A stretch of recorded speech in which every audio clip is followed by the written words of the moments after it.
Sahabat alam, rencana pemerintah Kabupaten Konawe Selatan untuk membuka akses jalan menuju Kecamatan Launti pada pertengahan tahun 2008 lalu disambut baik oleh masyarakat Launti. Sebab keberadaan mereka selama terisolir karena akibat tidak adanya akses jalan darat menuju kecamatan tersebut. Namun demikian, keinginan pemerintah dan masyarakat Launti untuk membuka akses jalan darat terhambat karena rencana pembukaan jalan berada di dalam kawasan Suaka Marga Satwa Tanjung Peropa yang dilindungi pemerintah. Untuk mengetahui seperti apa respon masyarakat dan solusi yang ditawarkan Balai Konservasi dan Sumber Daya Alam BKSDA Sultra, kita ikuti laporannya bersama Rosnia Fikri berikut ini.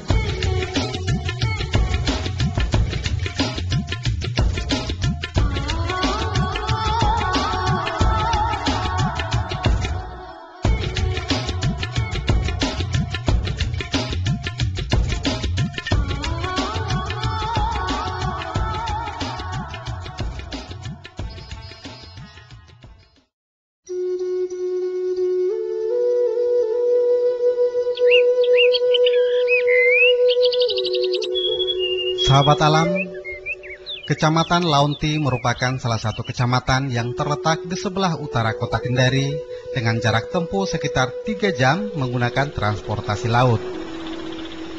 Secara administrasi, kecamatan ini masuk dalam wilayah pemerintahan Kabupaten Konawe Selatan. Sejak terbentuk menjadi desa dan berkembang hingga menjadi satu kecamatan, wilayah ini tidak memiliki akses jalan penghubung dengan wilayah kecamatan lain seperti Kecamatan Moramo dan Kolono. Karena tidak memiliki jalan penghubung, kecamatan ini terisolasi dan sulit berkembang. Warga yang tinggal di Kecamatan Launti atau warga yang hendak berkunjung ke kecamatan ini hanya bisa menggunakan alat transportasi laut dengan jarak tempuh sekitar 3 jam dari Pelabuhan Kendari. Padahal kalau dilihat secara geografis, wilayah ini berada dalam satu daratan Kendari.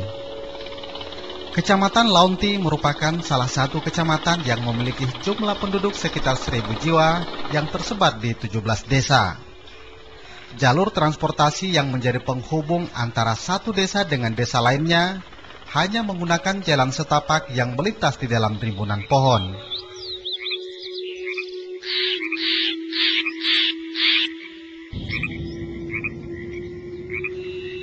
Sejak tahun 1986, kawasan hutan di wilayah Kecamatan Launti ditetapkan sebagai kawasan konservasi Tanjung Peropa dengan luas kawasan sekitar 39.000 hektar. Lahan yang subur membuat sebagian besar masyarakat Launti sangat menggantungkan sumber kehidupan mereka dari perkebunan dan pertanian. Salah satunya Karim. Sejak lama, Karim menggantungkan sumber kehidupannya dari hasil perkebunan dan pertanian yang ada di lahan miliknya. Berapa usianya ini pohon kelapa? Ini pohon kelapa mungkin ada lebih hampir 20 tahun. Tetap berbuah itu? Tetap berbuah terus ini, karena di dekat kali itu. Ya. Om, kalau 1 tahun, pala berapa kali panen Om 1 tahun? Kalau kelapa itu 1 tahun 3 kali. Kalau cengkeh itu hanya 1 kali. Cengkeh, jambu baru ini pala. 1 kali saja. Kalau kelapa ini dia nih, kalau 1 tahun itu 3 kali dia. Meski memiliki produksi hasil pertanian dan perkebunan yang cukup melimpah, tetapi petani yang tinggal di kecamatan ini tidak pernah mendapatkan untung besar. Hasil-hasil pertanian dan perkebunan mereka sulit dipasarkan. Para petani umumnya hanya menjual hasil pertanian atau perkebunan mereka kepada tengkulak yang datang langsung ke tempat mereka. Harga yang ditawarkan pun cukup rendah dari harga pasaran umum. Awalnya mereka berkeinginan untuk menjual hasil perkebunan atau pertanian mereka ke tempat lain. Namun karena sewa transportasi laut yang cukup mahal, hingga membuat mereka sulit memasarkan itu. Dia kilo, kita ini hanya uangnya saja. Dia hanya dia beli saja, dia kasih saja uang kita tuh. Kita tidak langsung ditoke, enggak. Berapa kali panen Om 1 tahun? Kalau kelapa itu 1 tahun 3 kali. Harga tanaman ini lagi hasilnya lagi mahal atau lagi murah? Lagi turun? Sudah turun. Bukan seperti dulu tahun berapa itu dia naik, Mas. Tadi bilang kalau untuk jual tanamannya Om langsung di kapal toh? Langsung langsung di kapal. Tidak pernah langsung jual ke kota karena di sini sudah ada, memang tak ada. Kita tidak ada punya kapal, itu punya kapal. Ya waktunya kita bikin kopra, dia kasih uang. Kita ini yang punya kopra, boleh dikata dia orang beli.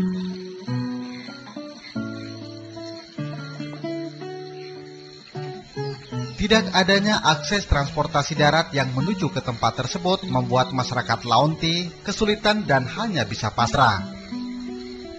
Kita mungkin sudah membayangkan betapa terisolirnya masyarakat Laonti. Tidak hanya untuk kesulitan menjual hasil produksi pertanian atau perkebunan, tetapi juga sulit mendapatkan akses pelayanan pendidikan maupun kesehatan.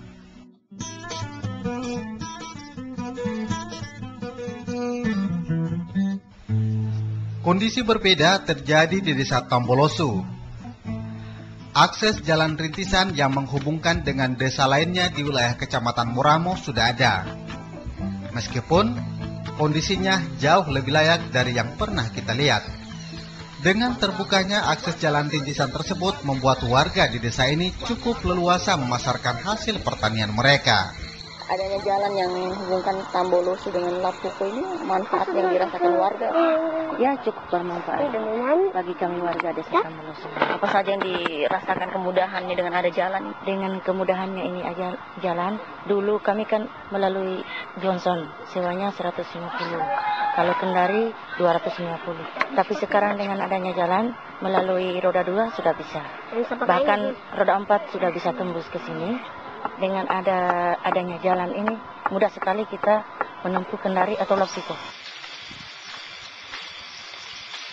Dulu, keterasingan warga di Kecamatan Laonti dianggap hal biasa. Sebab kondisi yang sama juga dialami beberapa wilayah lain di Provinsi Sulawesi Tenggara. Namun seiring dengan perkembangan penduduk dan kebutuhan warga, membuat masyarakat di Kecamatan Laonti ini sadar tentang pentingnya akses jalan darat yang menghubungkan kecamatan mereka dengan wilayah lain. Apalagi wilayah lain yang dulunya sama dengan Laonti justru kini mulai berkembang. Jalanan ini di mana saja yang penting cepat ada tembus. Ya selama ini sudah puluhan tahun boleh dikata tidak ada jalan lain. Harga mati lewat laut.